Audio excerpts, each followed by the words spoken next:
ಬೆರಳುಲಿಂಬೆಯು Australia ಮೂಲದ್ದಾದರೂ ಇಂದು ಹೆಚ್ಚು ಬೆಳೆಯುವ ದೇಶ ಎನಿಸಿದೆ ಗ್ವಾಟೆಮಾಲಾ.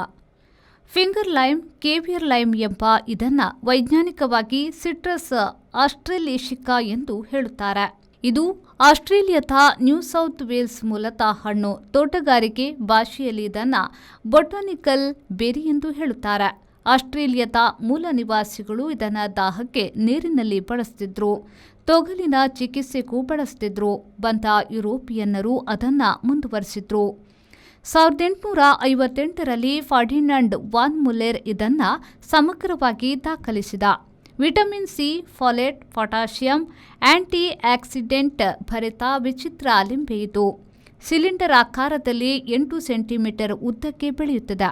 ಮುಖ್ಯವಾಗಿ ಜ್ಯೂಸ್, ಉಪ್ಪಿನಕಾಯಿ ಮಾಡಲು ಬಳಸುತ್ತಾರೆ. 1970ರ ಬಳಿಕವಷ್ಟೇ ಇದು ಇತರ ದೇಶಗಳಿಗೂ ಹರಡಿತ್ತು.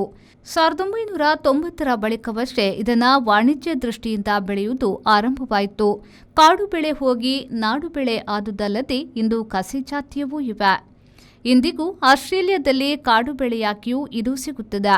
ಇಂದು ಫಿಂಗರ್ ಲೈಮ್ ಅತಿ ಹೆಚ್ಚು ಬೆಳೆಯುವ ದೇಶ ಗ್ವಾಟೆಮಾಲಾ. ಅತಿ ಹೆಚ್ಚು ಕಾಡುತ್ಪತ್ತಿಯ ದೇಶ ಆಸ್ಟ್ರೇಲಿಯಾ.